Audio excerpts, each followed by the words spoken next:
మనం ఇప్పుడైతే చాలా వరకు చాలా కిందకి దిగుతున్నాం అండి. వాటర్ లెవెల్కి వచ్చాం. మన షిప్ డ్రై డాక్లో ఉంది కదా, అంటే నిన్న చెప్పాను కదా మీకు తొట్టులో ఉందని. అలాగే ఇప్పుడు మొత్తం చూడండి, వాటర్ చాలా వరకు వాటర్ దగ్గరికి వచ్చేసామండి. చూసారా, షిప్ అనేది మొత్తం ప్రొపల్లర్ చూద్దరు కానీ షిప్కి ప్రొపల్లర్ ఎలా ఉంటుంది అనేది ఈరోజు మీకు చూపిస్తాను. రెడీగా ఉండండి. ఇక చూడండి ఎంత వాటర్ కిందకి వస్తుంది చూసారా. ఇదండి ఈ లెవెల్కి వచ్చామండి. మనం ఈ లెవెల్కి అయితే వచ్చాం. చూసారా ఎంత వాటర్ లెవెల్ అనమాట.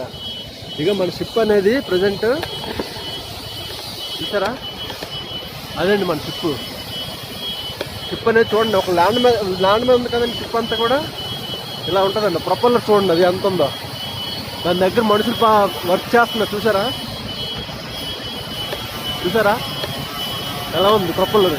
ఇలా ఉంటుందండి షిప్ కింద మీరు చూడొచ్చు. షిప్ అయితే ఇలా ఉంటుందండి. ఆ ప్రొపల్లర్ తిరుగుతుందండి, అటు ఇటు తిరిగితే షిప్ ముందుకెళ్ళడం వెనక్కి వెళ్ళడం జరుగుతుంది అనమాట. చూసారా, ఇది మా అంతా క్రూ అనమాట. వెళ్తున్నాం అందరం కలిసి. చూడండి షిప్ అంటే ఎంత పెద్ద షిప్ ఉంటుందో. ఇంత మిషనరీ ఉంటుందండి మొత్తం. షిప్ బాటమ్ అంటారు దీన్ని. షిప్ బాటము ఆ సపోర్ట్ల మీద నిలబడ్డది షిప్. ఓకేనా, ఇదంతా ల్యాండ్ అంటే తొట్టిలా ఉంటుందండి. తొట్టి అంటే జస్ట్ డ్రై డాక్కి ఇది ఒక ప్రొసీజర్ అనమాట.